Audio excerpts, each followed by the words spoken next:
Good morning or afternoon, depending on where you are. Welcome to the ACPA October webinar. Today we're going to be talking about pre-installation inspection and evaluation of reinforced concrete pipe. My name is Kim Spahn. I'm with the American Concrete Pipe Association, and our speaker today is Al Hogan. He's our Southeast Region Engineer with the ACPA. We'll give everybody a couple minutes to get logged on and get situated before we begin. While we're waiting for everyone, I just wanted to let you know there are PDHs available for this webinar. So we typically will take the attendance list and confirm that you were on for the entirety of the webinar and that you are participating in a couple of polls we'll be asking. And from there, we'll send out a PDH.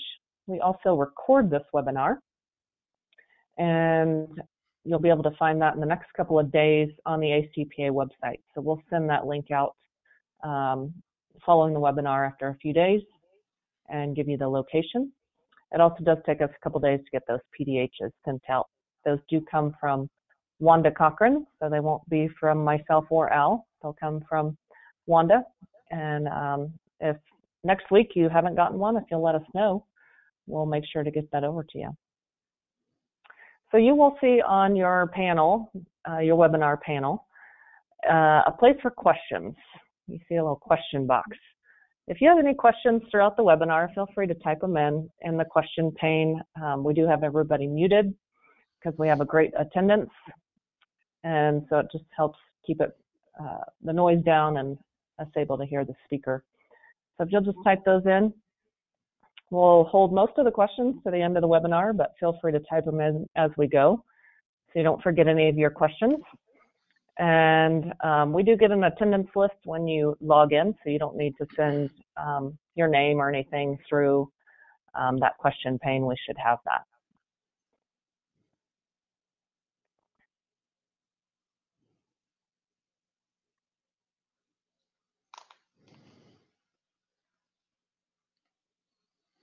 Looks like we still have some folks logging on. We'll give everybody just maybe another minute or two.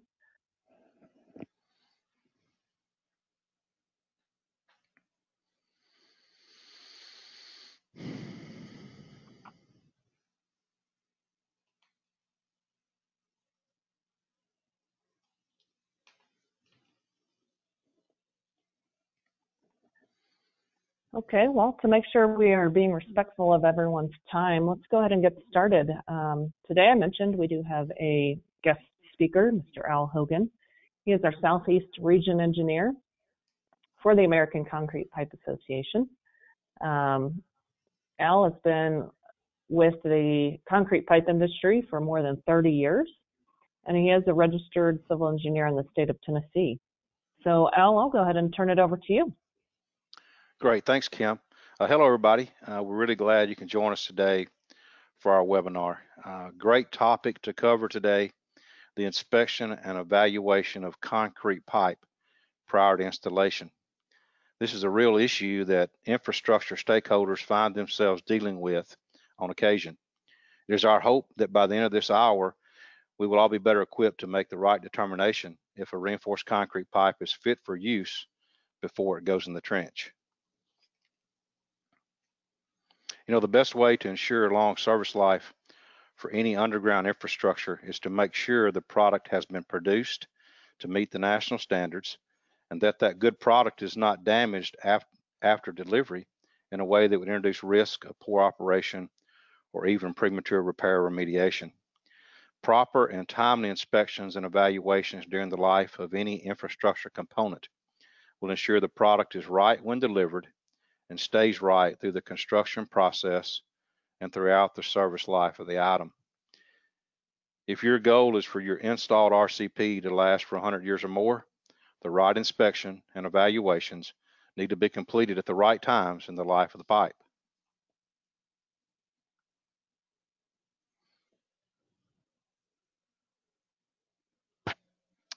Today, we'll focus our attention on RCP.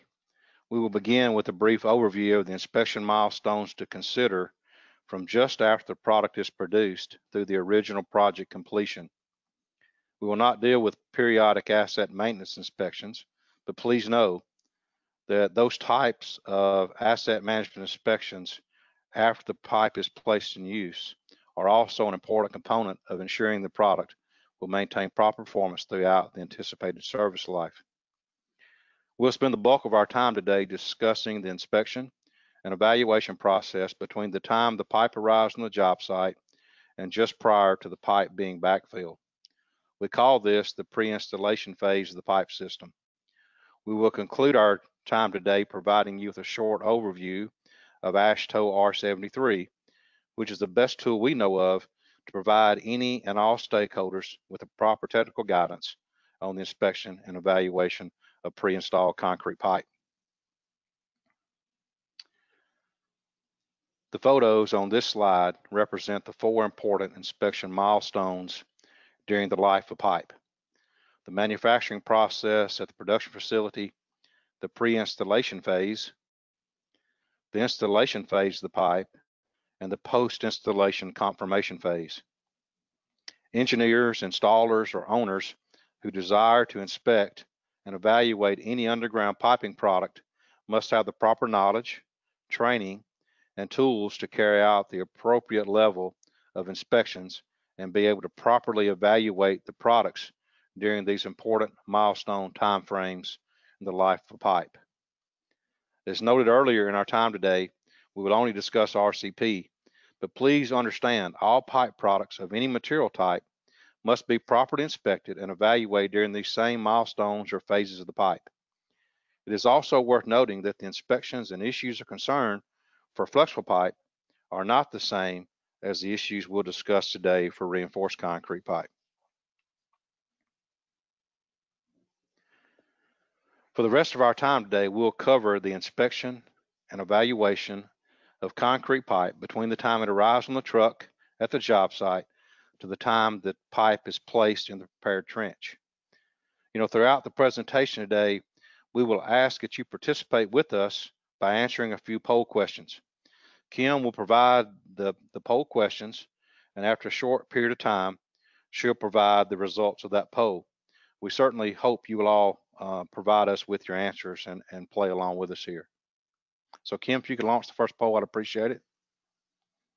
Sure thing. Thanks, Al. All right, so first polling question coming up. In your experience, which of the following are the most common issues that cause concern for reinforced concrete prior to installation?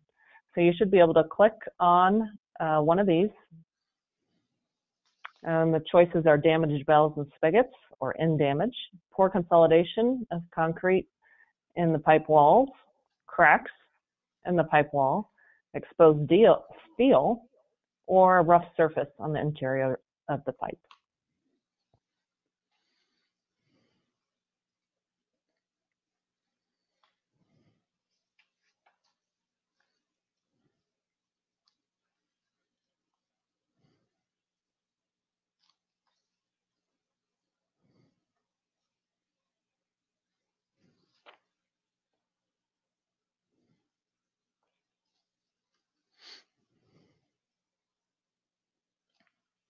All right, Al, we've got about 87% of the folks have voted. Great. So I'm going to go ahead and kind of stalled out just a little bit. So I'm going to go ahead and close the poll and share the results with you guys. So Al, for your information, since you can't see this, 70% said damaged valves and spigots, 3% poor consolidation of the concrete in the pipe, 21% said cracks, 4% said exposed steel, and 1% said the rough surface on the interior of the pipe wall. All right. Thank you, Kim. I'm not surprised by those answers. And obviously we have a pretty knowledgeable group of people on the phone because I think you have answered exactly like I anticipated you would. And we'll discuss all of this in a few moments, and we'll spend a good bit of time talking about damaged ends as well as cracks in concrete pipes. So I think that's going to work out well for the rest of our presentation. The answer choices for the poll questions were not chosen randomly. Even though RCP is very strong, damage can occur during delivery and after the pipe is stored or moved within the job site. The most common issues we typically see in the field are small hairline cracks and damaged ends, and we'll fully discuss the proper evaluation procedures later in our presentation for those issues. So I'm glad I picked the right two issues. Sounds like that's what you guys would like to know more about as well. Until recent years, little guidance was provided in national standards or specifications to assist specifiers on how to properly determine if an RCP was fit for use or if the pipe needed repair prior to installation. We still get calls weekly from inspectors or owners asking us for guidance on the acceptability of an RCP that is about to be installed in the trench. We're also reviewing more and more post-installation inspection videos and/or asset management inspection videos where we see damage to the pipe that was obviously there when the pipe was installed. The post-installation inspection video evidence clearly points out to us the need for improved scrutiny of the pipe prior to the pipe being backfilled. It is our industry's greatest desire that any and all RCP is fit for use when it is installed so that the owner can rest assured that the installed pipe in their system will provide good service for over 100 years. Well, you might be asking, why show the regeneration cycle for a newt that has lost a leg in the middle of a concrete pipe presentation? Well, simply put, it seems like some folks treat concrete pipe as if it too can regenerate lost parts. RCP is a pretty awesome product, but it cannot regenerate broken parts. This slide that's just now popping up shows 3 real photos of examples of RCP with damaged ends from post-installation inspection reports. RCP, if damaged at the ends, will not regenerate and regrow part of a missing spigot. Separated joints will not magically grow together once the pipe is backfilled, no matter how much fertilizer we try to put on it. However, if the installer or job site inspector does not see to it the pipe is acceptable or is repaired before it's installed during the pre-installation phase, these types of issues, as you can see, will magically manifest themselves in post-installation or asset management inspections. If that happens, then a decision has to be made. Do we repair it? Do we remove it? Do we pray about it and walk off? The decisions like those are much easier to be made when the pipe is on top of the ground. Repairs are easier when the pipe has not been placed in backfill. This is one of the very reasons we encourage pre-installation inspection. I believe a great majority of items we see in post-installation inspection or asset management inspection videos are damages experienced by the pipe between the time of delivery and the pipe being placed in the trench.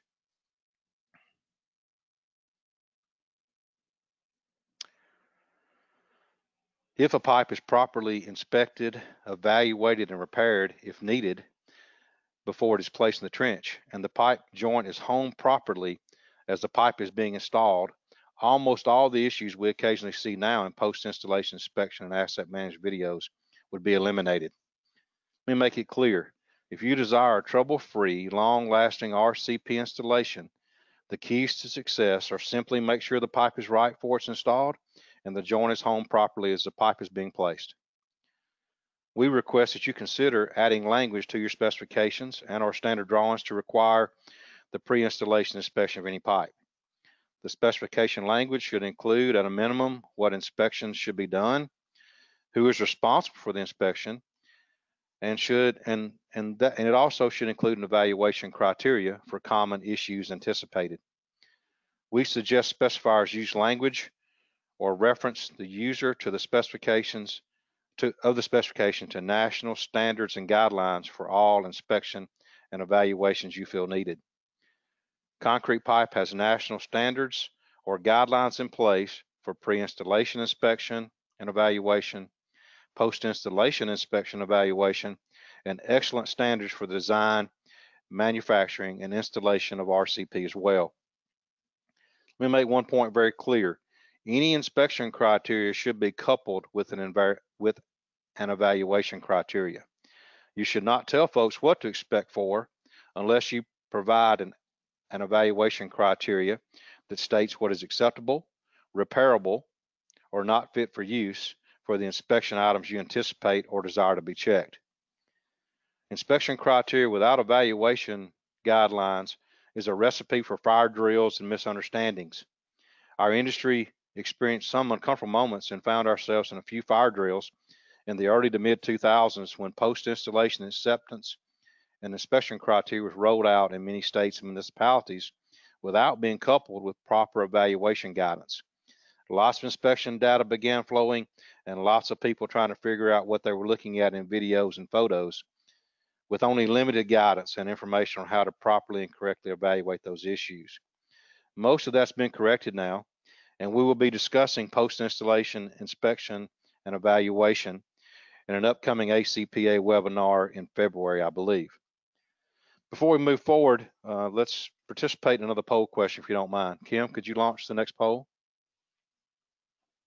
Sure thing. Okay, next poll. Do your current specifications address the issue of inspection and acceptance of pipe prior to installation? Yes, no, or I'm not sure.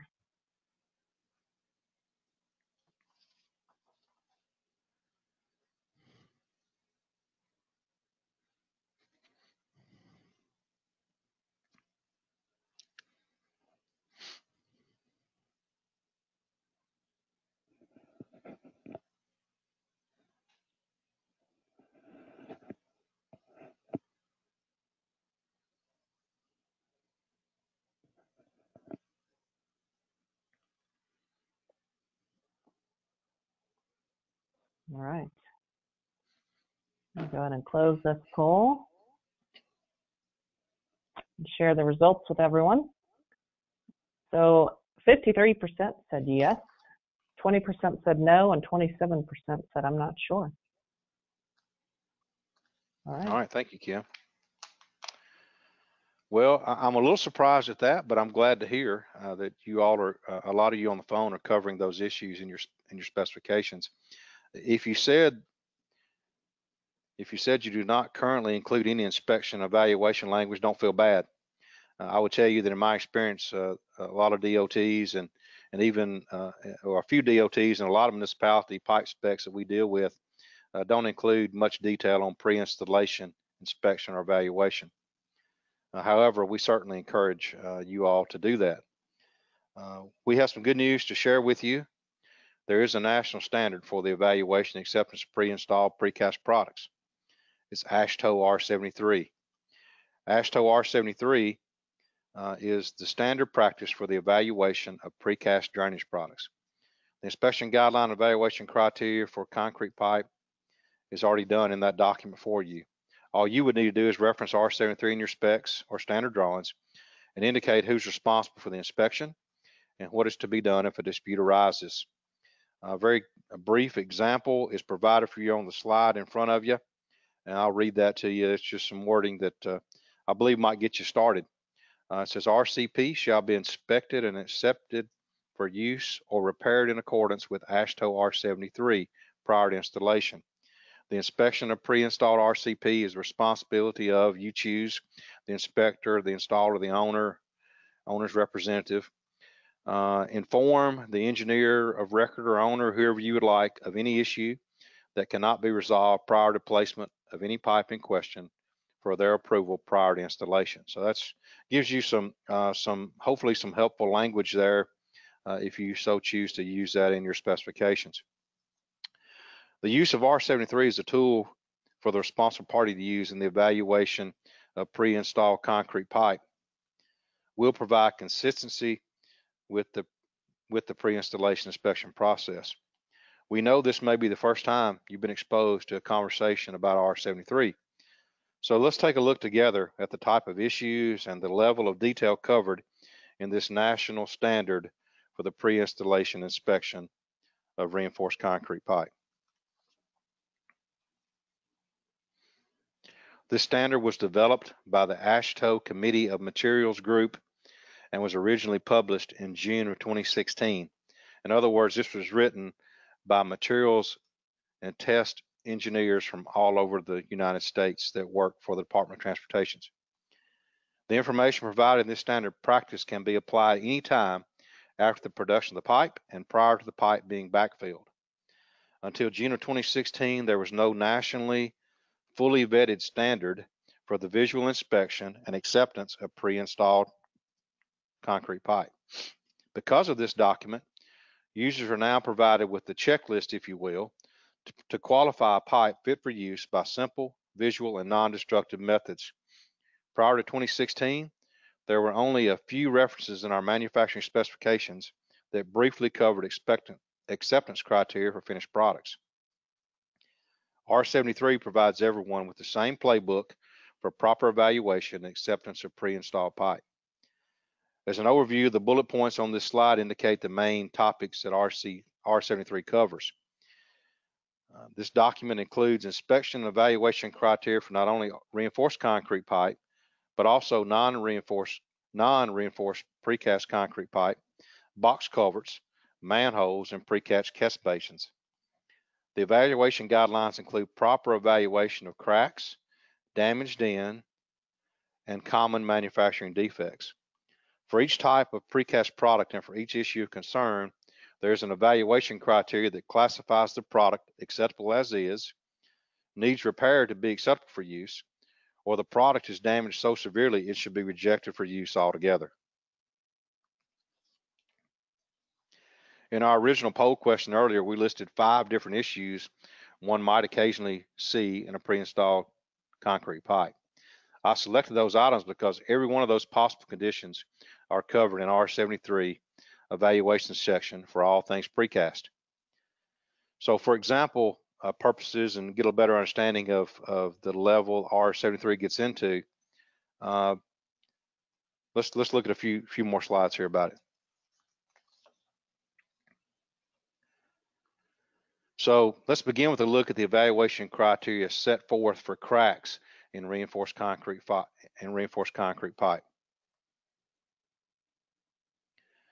So in section 4.3 is where this is covered, and it says a single end crack that does not exceed the depth of joint as shown in figure, I can't read the figure, is acceptable. And so that's one of the items there. And it goes on to say in 4.3.2, any continuous crack, and there's the figure that's talking about there with a single end crack. That is an acceptable single end crack on a concrete pipe. You see there in figure 3. 4.3.2 goes on to say any continuous crack having a surface width less than 0.01 inches wide, provided this does not pass through the wall as shown in figure 4, shall be acceptable. So that's how it covers the acceptance criteria, and there's figure 4 there. So you can see what that looks like. Figure 4.3.3 goes on to state any continuous crack having a surface width of 0.01 inch or greater and less than 12 inches long, provided it is not passed through the wall of pipe, shall be acceptable. So that there you can see the kind of language it uses for acceptable cracks in concrete pipe. All right, so let's look a little bit about cracks that would be considered repairable. I'll start by reading section 5.1. Hopefully you guys can read along with me with this. Maybe it'll help you remember some of it. It says defects which can affect the function or design life of the precast product that can be adequately repaired to meet specification requirements shall be acceptable for repair as described in section 5.2 to 5.4. Any repairs made must be performed such that the structural integrity is not compromised and does not change the dimensional requirements of the product. Repairs made using commercially approved materials must be performed in accordance with the manufacturer's recommendations.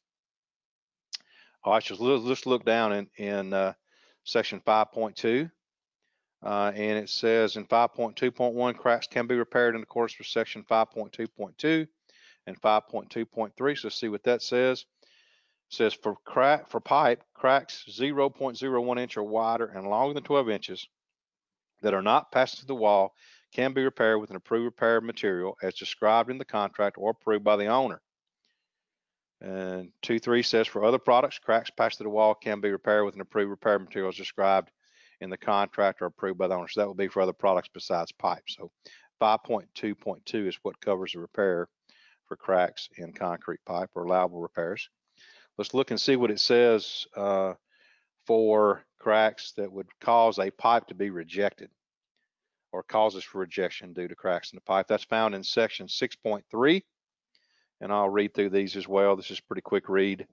6.1 states defects which will affect the function or design of the precast product cannot be repaired. Adequate repair in accordance with section 5 shall be rejected in accordance with the appropriate sections. I think it's 6.2 to 6.6. So 6.3 says, this is referring to concrete pipe. Any crack that visibly passes through the wall of the product except for a single end crack that does not exceed the depth of joint as shown in figure 6 or not repaired in accordance with this appropriate section is cause for rejection. So that's how it handles rejection of cracks. I guess you noticed here, and I'll read this section too if I can. For pipe not installed or under load, any continuous crack that is 0.01 inch wide or greater at the surface and 12 inches long, regardless of position of the wall of the section when measured in accordance with section 3.1 as shown in figures 27 through 29 is cause for rejection. And I read through that kind of quick, but you have some good photos here that indicate the types of cracks that would be cause for rejection in pipe. So the good news is not only do you have a good written verbiage for acceptable use, repairable, or rejectable for each one of these conditions, you also have some nice graphics as well as photos that we think are very helpful for folks that might be using this document that may not be all that familiar with concrete pipe.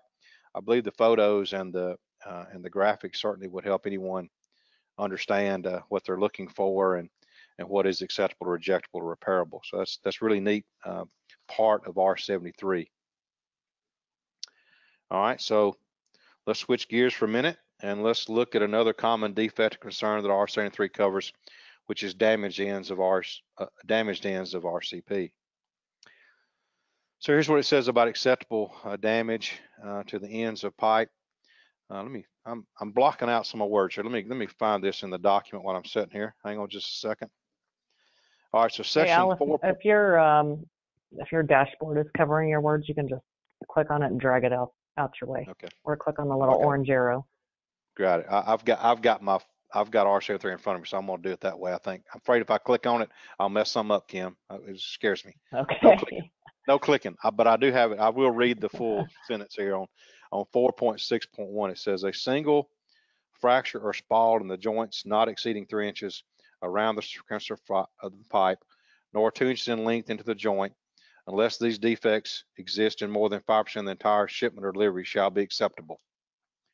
4.7.1 is where we look at the acceptable damage to reinforced concrete pipes. As damage or chips to ends that do not affect the function of the joint as shown in figure 9 shall be acceptable. This damage can include handling marks, chips, and spalls.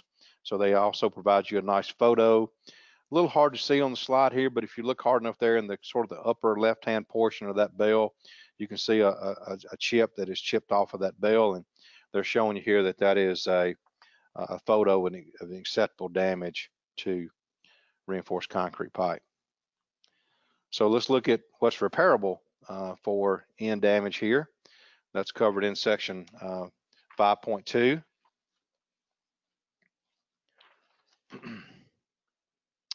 And we'll look at that language here. 5.4.2.1 establishes the criteria for concrete pipe, and I'll get there and read that here in just a second.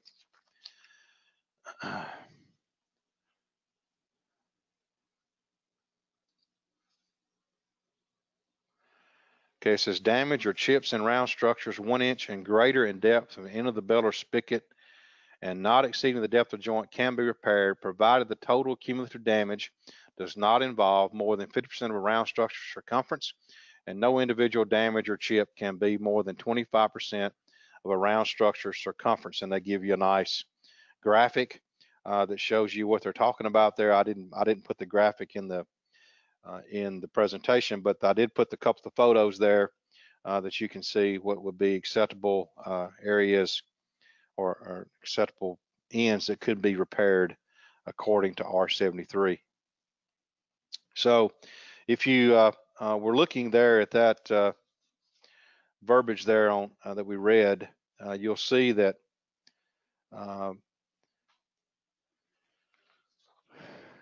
that sets forth the maximum amount of damage to a pipe end for repair to be acceptable solution.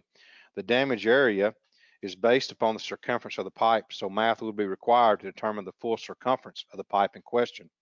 However, R73 has already completed the math for you. Appendix X1, as you see here, part of it, provides a table that provides dimensions for 25% circumference and 50% circumference of all common pipe sizes.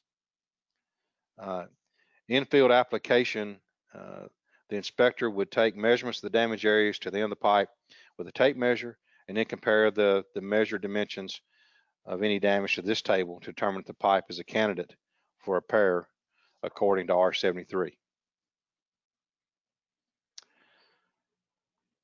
So section 6.6 covers and defines conditions for the damage end of a RCP that would require the pipe to be rejected. 6.6.1 points the reader back to the repair criteria for damage ends and states that any damage in excess of what can be repaired would qualify the pipe for rejection. Figure 34 shows a pipe, a photo of a pipe with damaged end that would cause it to be rejected for two reasons. First, a single damage area exceeds 25% of the circumference, and if you look close enough in the picture, the pipe appears to be manufactured to accommodate a gasket to possibly provide a leak resistant performance criteria on the job site.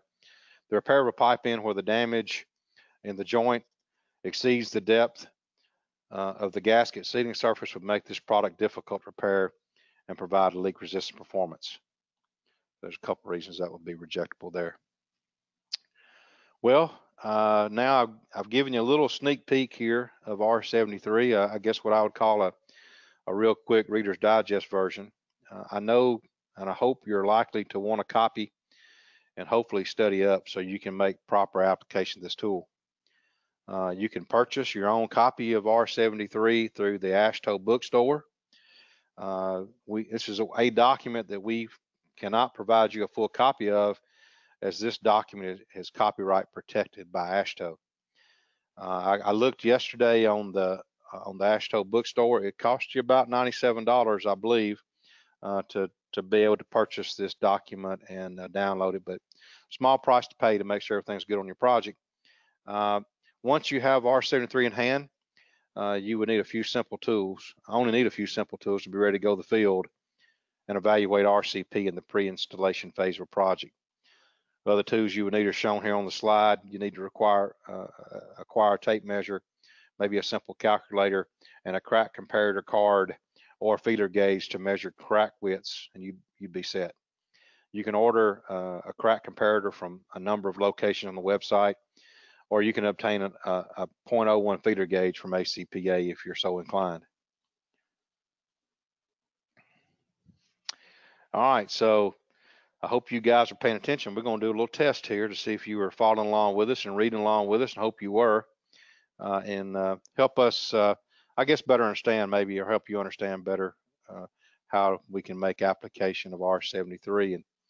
And so we'll present you with a photo of a concrete pipe on a job site, and we'll ask you through a poll question if, according to R73, the product is acceptable for use, should be repaired before use, or should be rejected for use.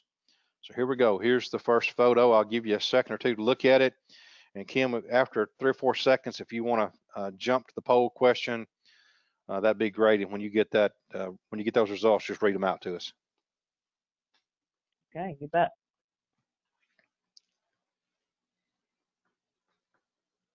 Okay, I think everybody's had a chance to take a look at this picture.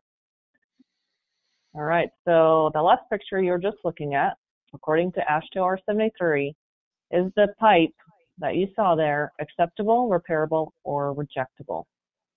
If you'll go ahead and answer on your computer.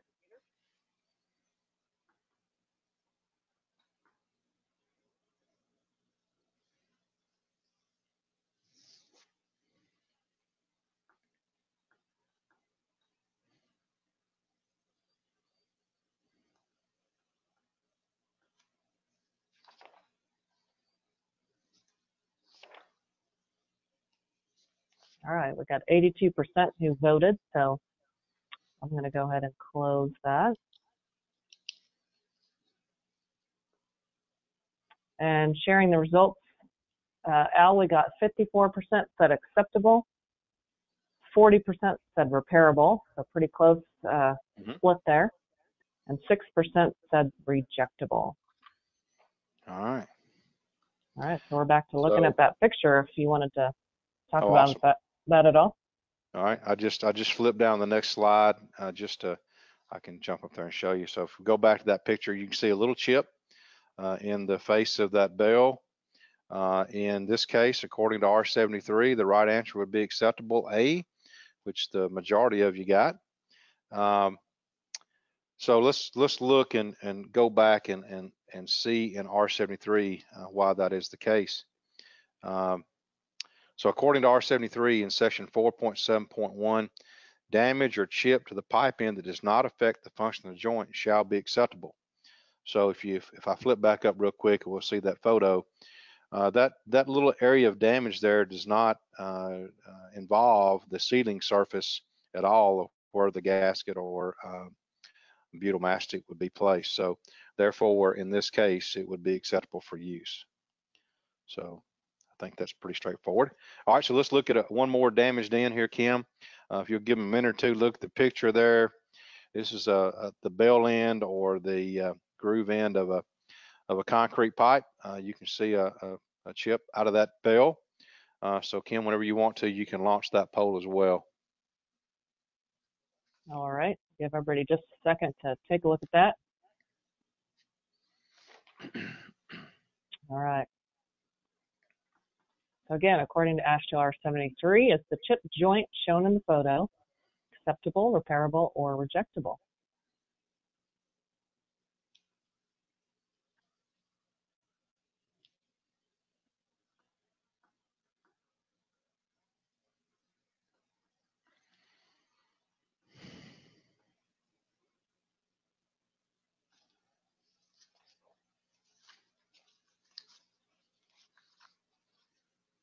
I think everybody's getting the hang of this now, Al.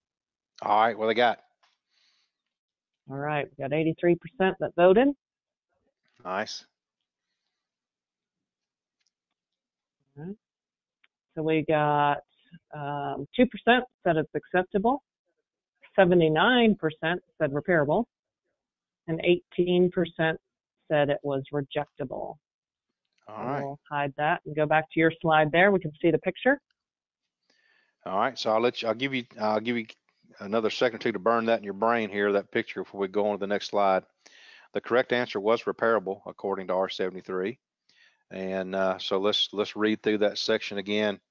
I would just simply say it's here pretty simple to see. It says the chip in this joint is repairable according to 5.4.2.1.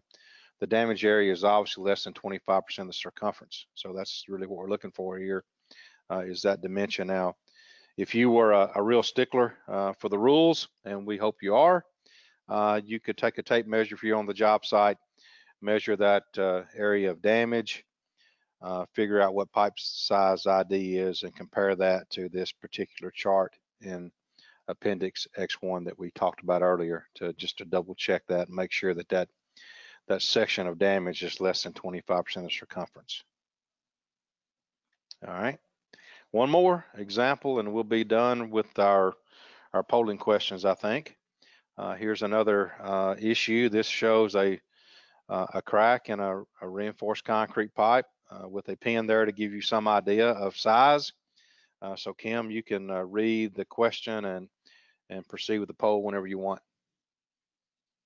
Okay.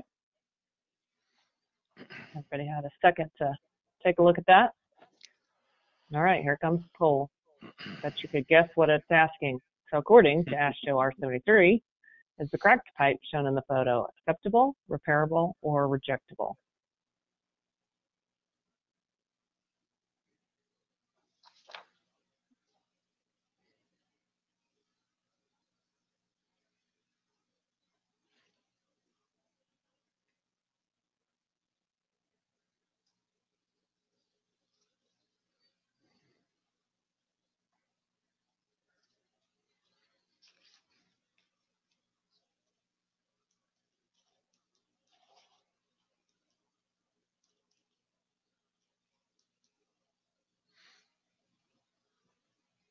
All right, we either have people that fell asleep or people that aren't too sure, because we only had 78% so far answer.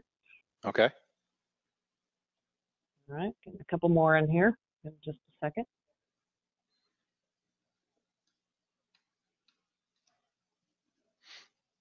Now, I think this is a pretty interesting split.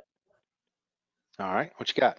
All right, so a split was 46% acceptable, 16 repairable, and 38 rejectable.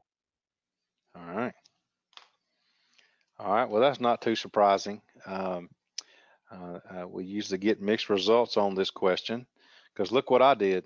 I did not even answer the question because I know from R73, just from that photo, I don't have enough information to be able to make a good determination here.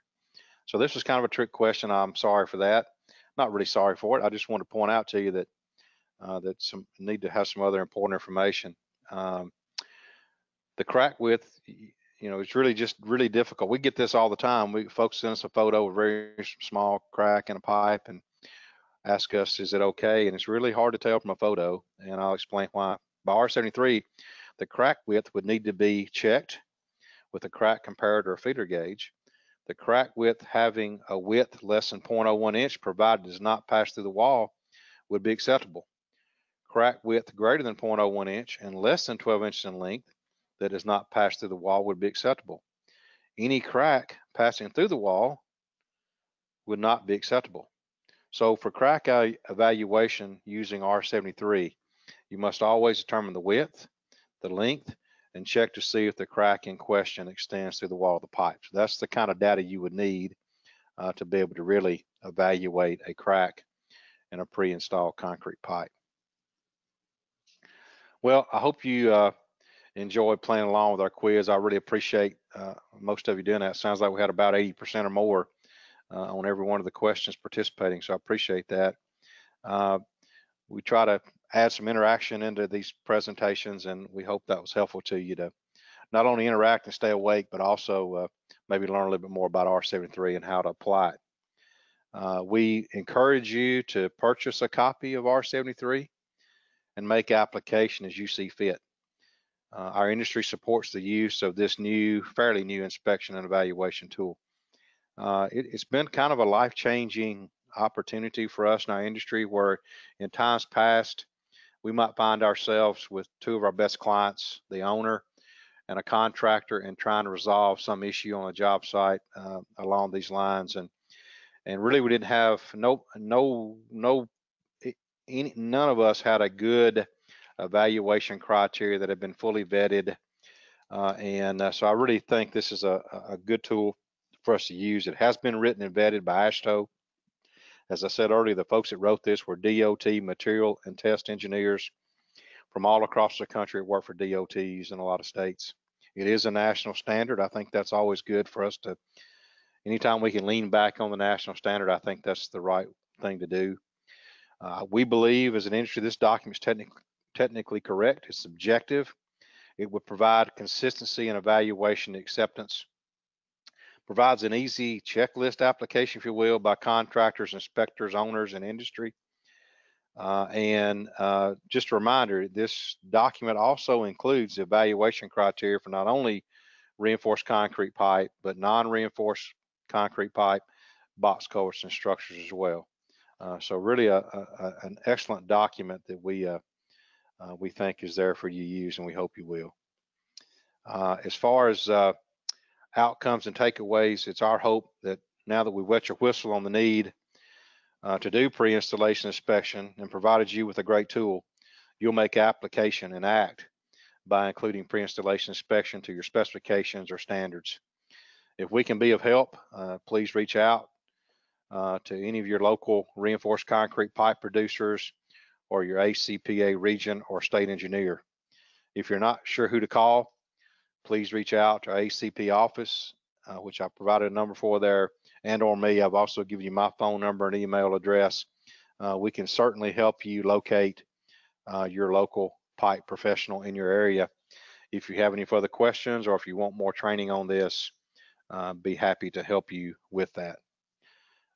Kim, I think that's all I've got. I've got one other slide. We'll hold that for a minute.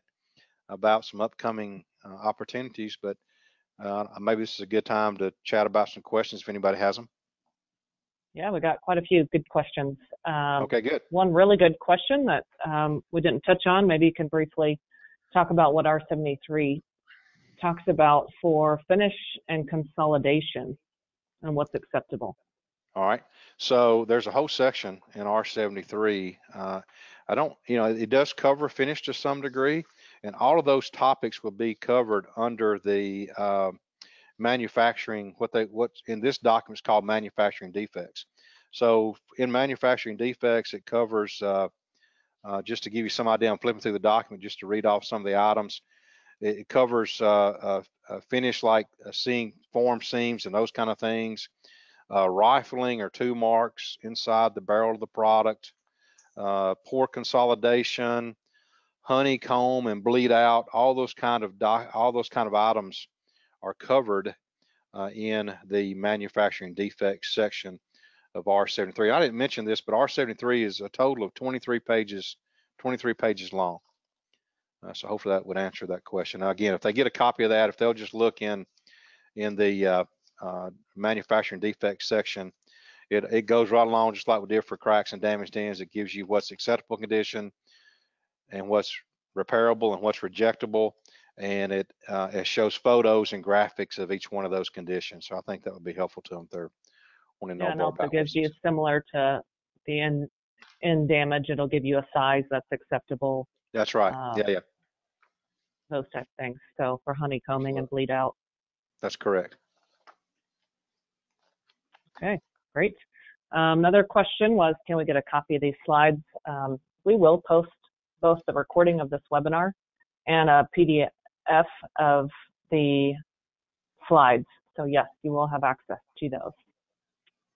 Okay, another question, good question here, Al. Since most plants stack the pipe, how can we adequately inspect for cracks obtainable on the exterior of the pipe? All right, so I'm not a production expert, but I do know this. I typically know the way we would, there is a possibility that when a pipe is stacked like that, you will not be able to see all the exterior of the pipe, obviously, and I think that's the question here. So the only way that you can inspect the entire exterior of the pipe would be once the pipe goes in the truck, and typically that's when it's done. In our facilities, we have most of our facilities, in fact, all our facilities have a very good QC program. And that's one of the things they do. They would check the pipe for cracks on the exterior and or interior damaged ends, those kind of things. And I believe most of them would follow this same criteria that we find in R73 to determine if a product is acceptable or rejectable or whatever. So that would be when those kind of things would be found, Ken, would be when they put it on the truck. Okay, great. Let me see. So one question, I think you already answered this, Al, but I'll just repeat it, was where can we find R73? So Al did talk about the fact that this is an AASHTO document, and so ACPA cannot provide this document to any of the attendees, but you can go on the AASHTO bookstore and find R73 there on the bookstore for purchase. Yeah, I did it yesterday, Kim. It's pretty easy. You get on, I just Googled AASHTO bookstore, and it immediately came up pretty easily. You can see which one that is. And when I got on that, when I got on the AASHTO website, I did have to go to the bookstore. When I got on there, they have a search bar.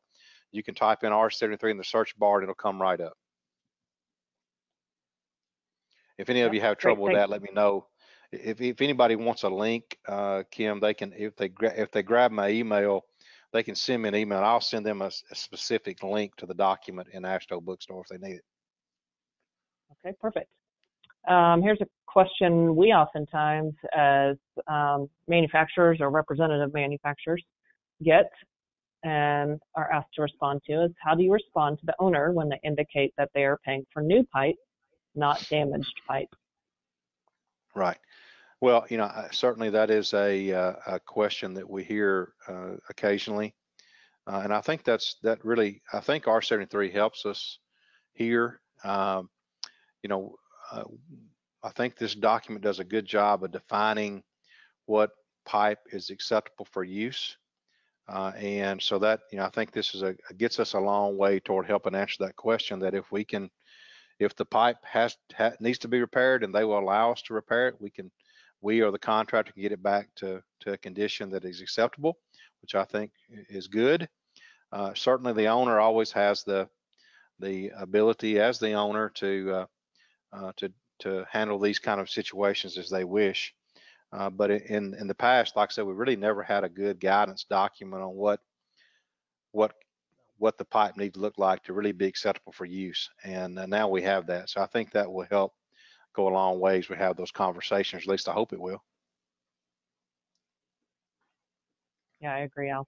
Okay, another question or comment really was just to keep in mind that if you did have a damaged end on a piece or two of pipe that was rejectable, that it is possible to use those as a connection into a structure. So you could actually cut that joint off and then connect it into a structure if you just had one or two on the job site. Yeah. So that's a great alternate use of a damaged piece of pipe. Yeah, absolutely. I'm glad they brought that up. I typically cover that when I'm doing this presentation live and in person. I usually ask that question, and just not so easy to ask questions out loud here, so I didn't do it here. But I'm glad somebody pointed that out, that those damaged ends could be cut off, and you could use that short piece at a head wall or a catch basin connection or something like that. The good piece, good part of the pipes. That's good comment. Yep. Another good question is, does R73 apply to concrete pressure pipe? I'm gonna believe it does not. I'm gonna look here real quickly. I believe it only applies to. I don't remember if you look on the first. It does not. It does not. I'm pretty sure. I'm looking here at the standards, and I don't believe it does. And I'm not aware of anything that has been written for the pressure pipe industry, but they actually have their own association because it is manufactured for higher pressure, and so it's manufactured a little bit differently. So I've got get in touch with those guys. Yeah, I've got a good contact there too, Kim, that I've been dealing with on another project that I think it's their main person there, Richard Mueller. If it would be a good contact if anybody is interested in getting that information from that association. I suspect they have at least some type of evaluation criteria for their product as well. Yeah, another good comment that we should think about for the future, and maybe even get NASCO involved, is when will you give a presentation on acceptable repair methods and how to repair that with types of materials? We don't have that scheduled out, but that's a great comment to add on our webinar list. Appreciate Absolutely. That. Yeah, I think that's a good one to add. Every time we do presentations on post-installation inspection evaluation or the pre-installation inspection or evaluation like we did today, we get that same question. So certainly is a topic that we need to provide some information on. I think we can. So. All right. Another question: does AASHTO have a standard for precast catch basins similar to R73? I believe this applies to catch basins, does it not? It does. R73 would apply to catch basins, precast catch basins. Yes, sir. Yes, ma'am. And so that's one of the items that this would cover. And manholes, and box culverts, and non-reinforced concrete pipe, I believe is what it covers. So.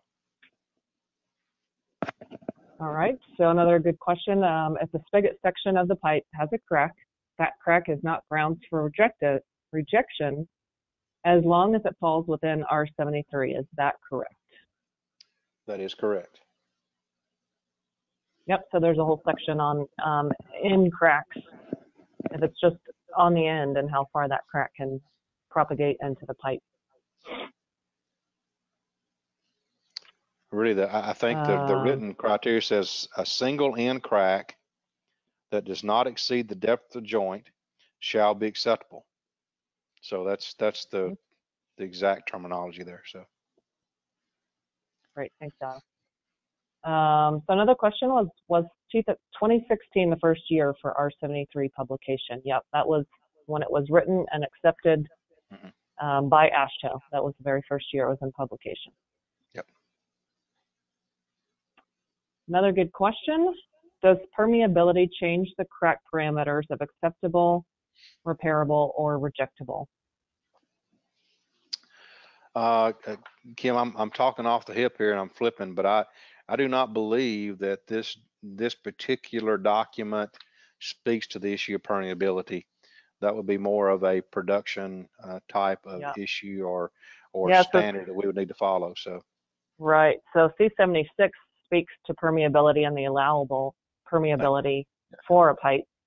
So as long as the pipe meets C76, if that's what you are specifying for your pipe product, then this crack type would apply to any of the pipe that meets C76.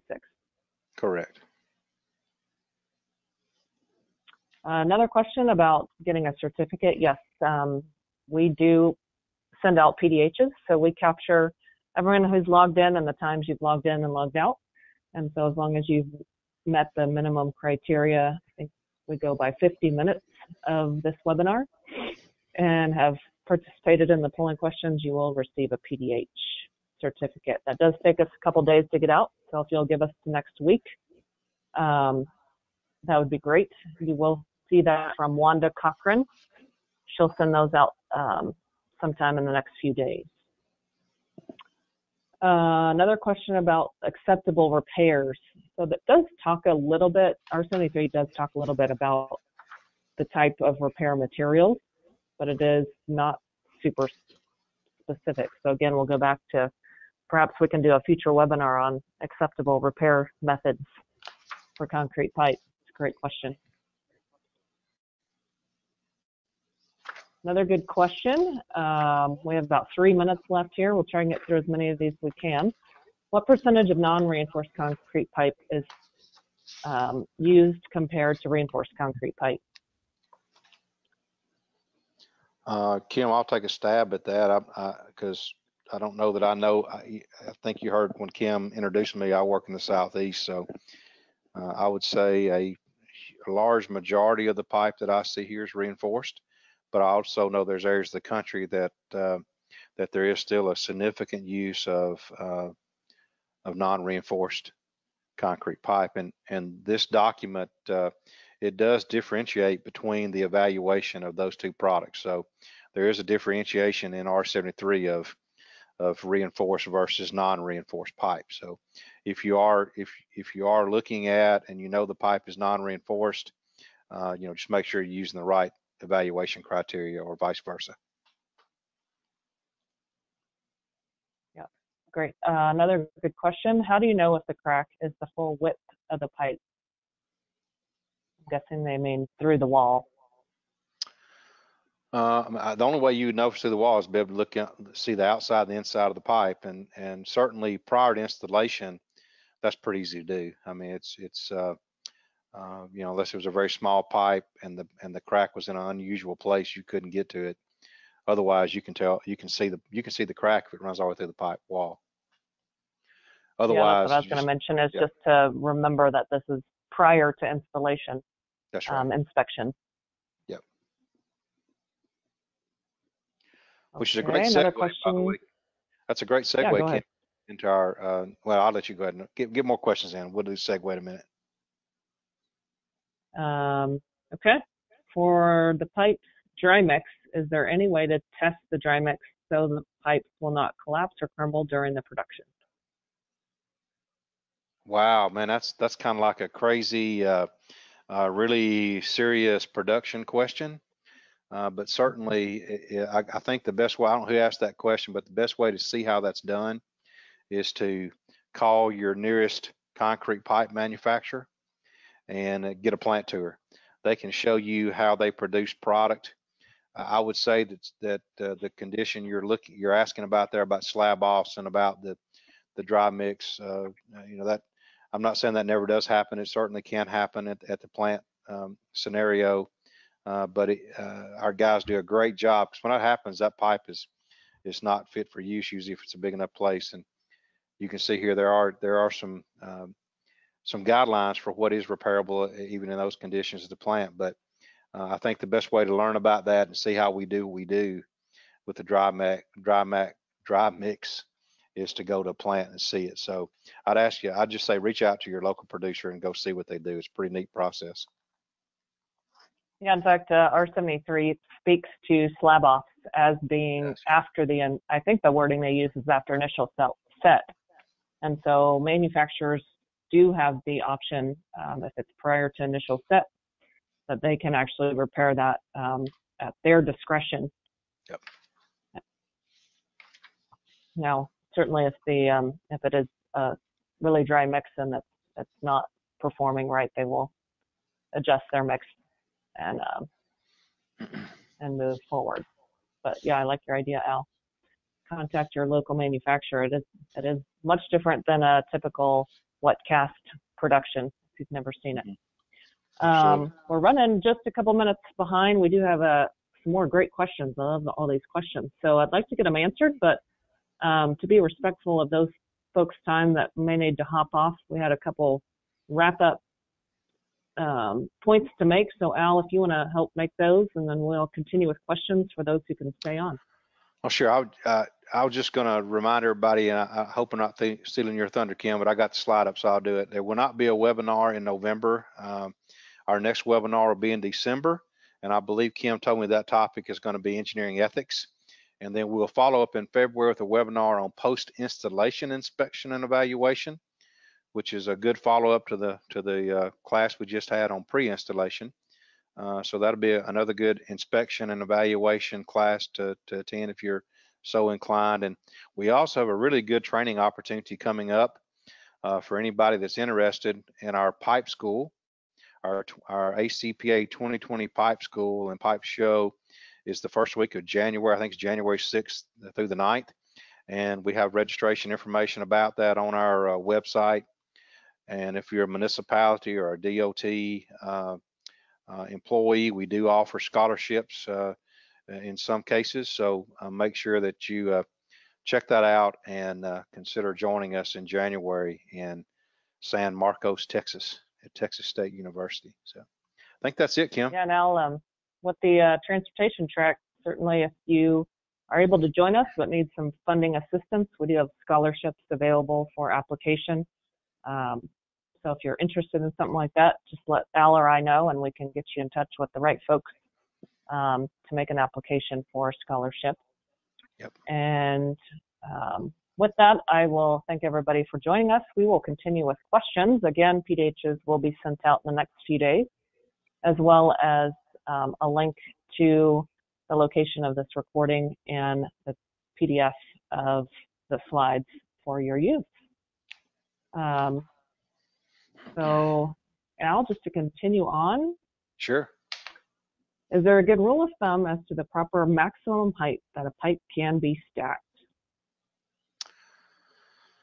I don't know if there's what I would call a good rule of thumb. There's certainly most producers have their own guidelines and their QC policies of how high to stack the pipe on their job sites, on their plant sites. So they typically know exactly what they can do to make sure they don't induce any deload cracks in those lower levels of the stack.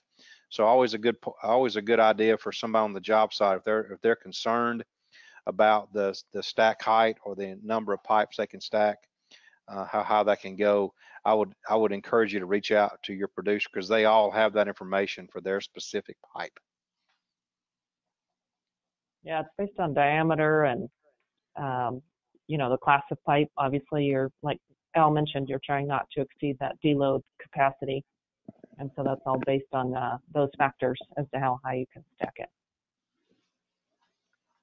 Okay, another great question. We have specifications for the inspection of RCP, both pre and post installation. I learned more for better inspection. So that was just a good comment. Certainly reach out to us. Let us know if you have any additional questions on that one.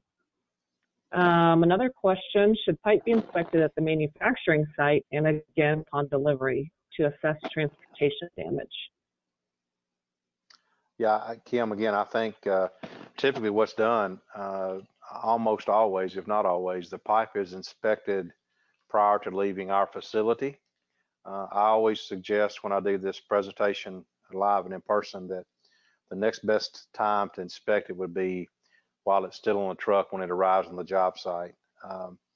Even though, again, we make a very strong product, there are occasions when the pipe can be damaged during transport. So that's always another good time to check the product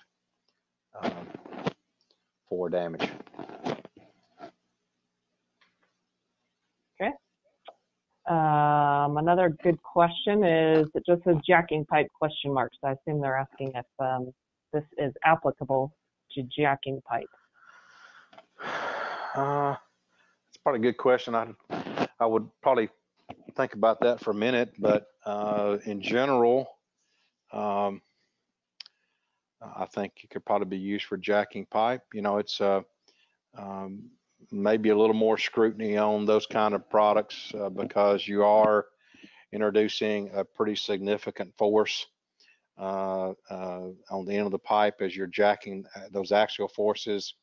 I'm just going to shoot from the hip here. I'll probably get kicked in the shin in a minute, but I would shoot from the hip and say that I'd be very careful about any damaged ends if the repair was very significant. Trying to use that pipe in a jacking application, that'd be a difficult pipe to get back to if you had a problem later on. So I'd agree with you, Al, that I would be cautious in using the larger limits of R783 with a jacking pipe. Certainly requires tighter tolerances and things like that. Yes, ma'am. Okay, another good question. Looks like we just got a handful more here. All right.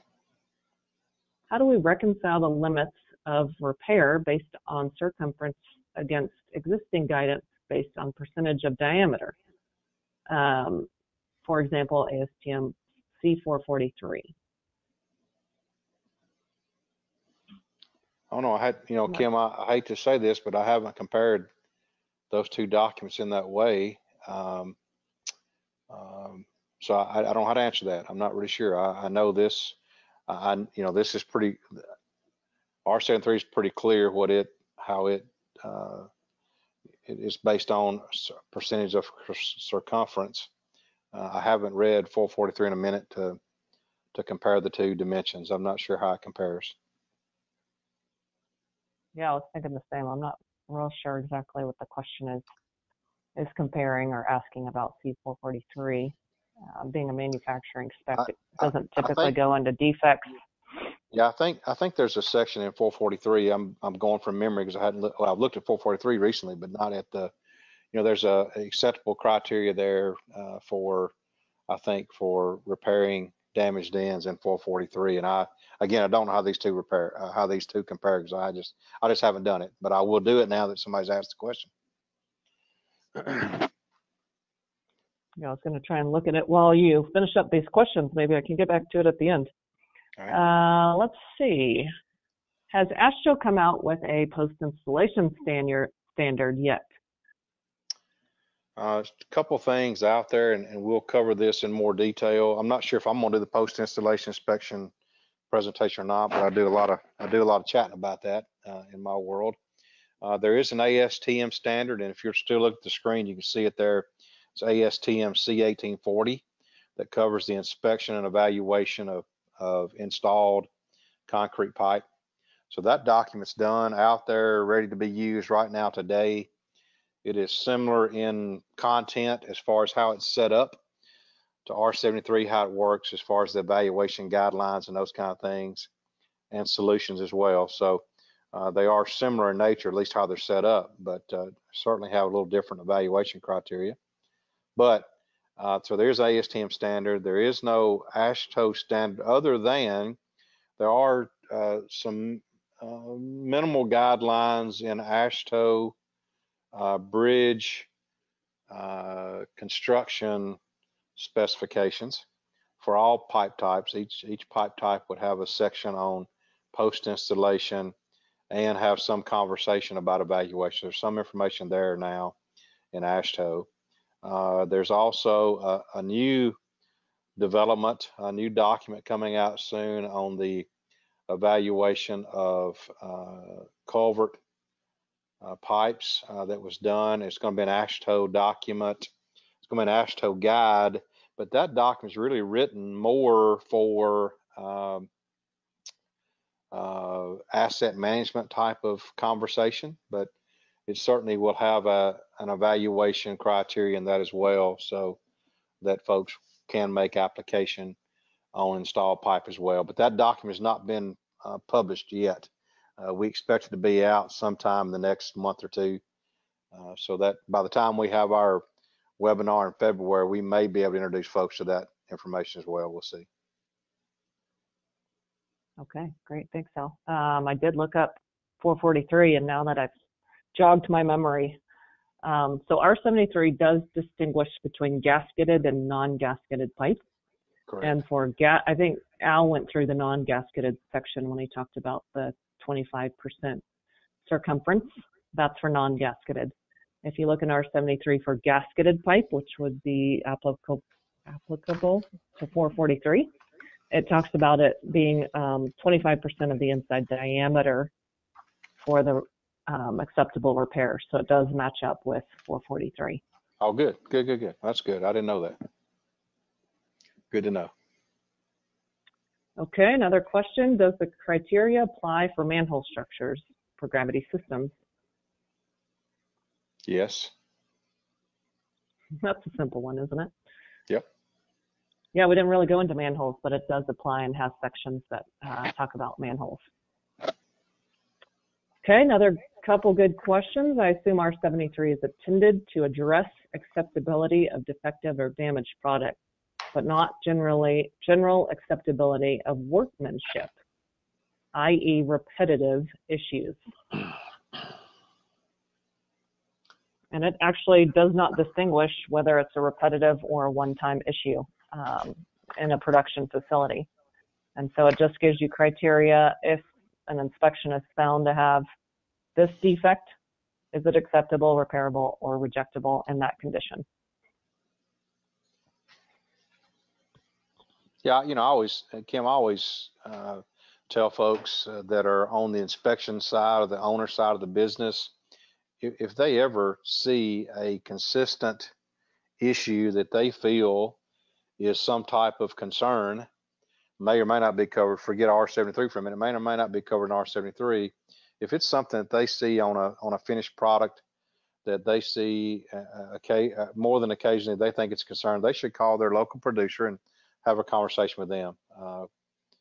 I think that's the best way to handle those kind of things, to have a good conversation with the producer and get a good understanding of what's going on. So both of them can understand what's going on and what the concern is.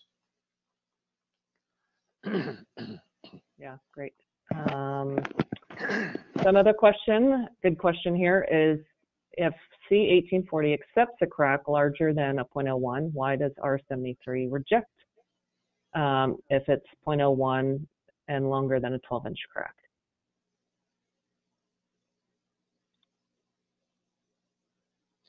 Say that one more time because I'm trying to follow you, but. Sure. Yeah, and I can maybe take a stab at this one. So okay, the question is, if C1840 accepts a crack that's larger than a 0.01, why does R73 reject a crack if it is 0.01 and larger than 12 inches long? So don't forget that this is pre-installation and C1840 is post-installation.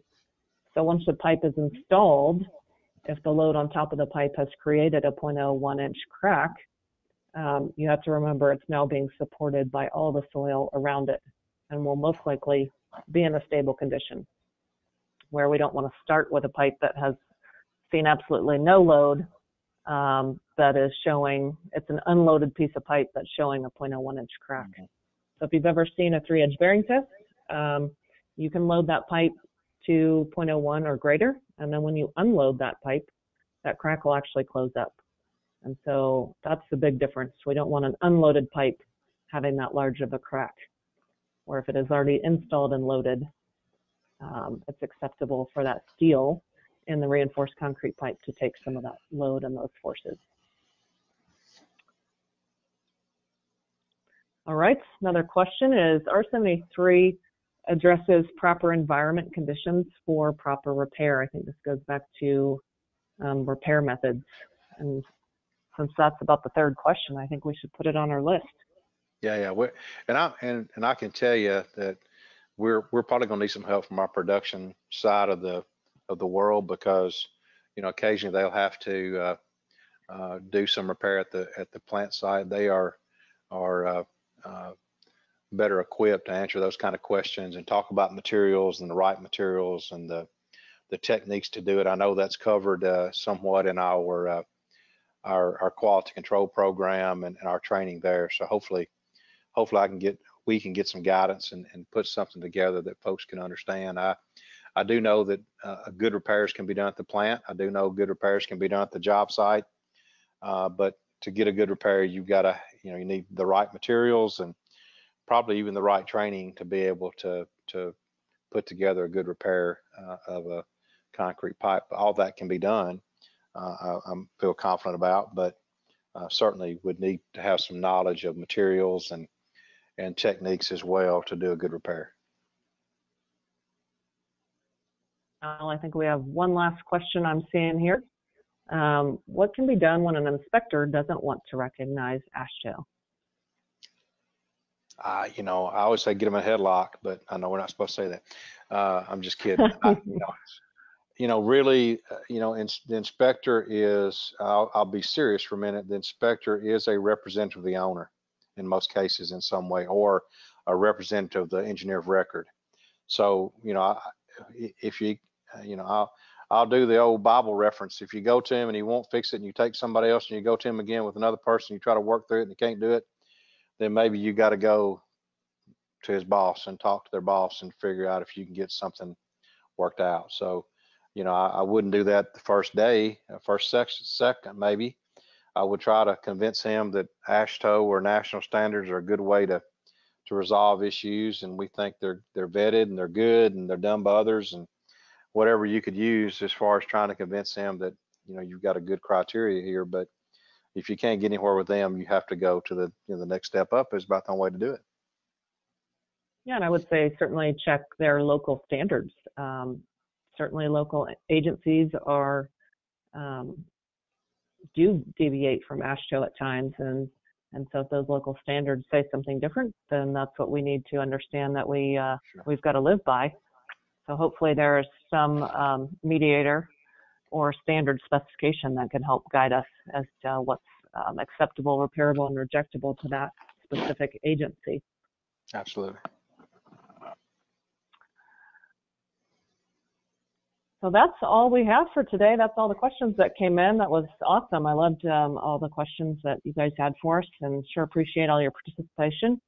Again, as a reminder, we do these every other month, so we won't have anything in November, but December we will send something out for ethics. Probably try and do that early in December with the holidays later in the month. And we'll look forward to having you join us again. Feel free to pass along our webinar invites out to any of your colleagues and other professional consultants you might work with, even contractors, inspectors, anyone's welcome to join us. So thanks again for being here, and we'll talk to you guys in December. Thanks so much, Al. Appreciate your time. Had a great time. Thanks.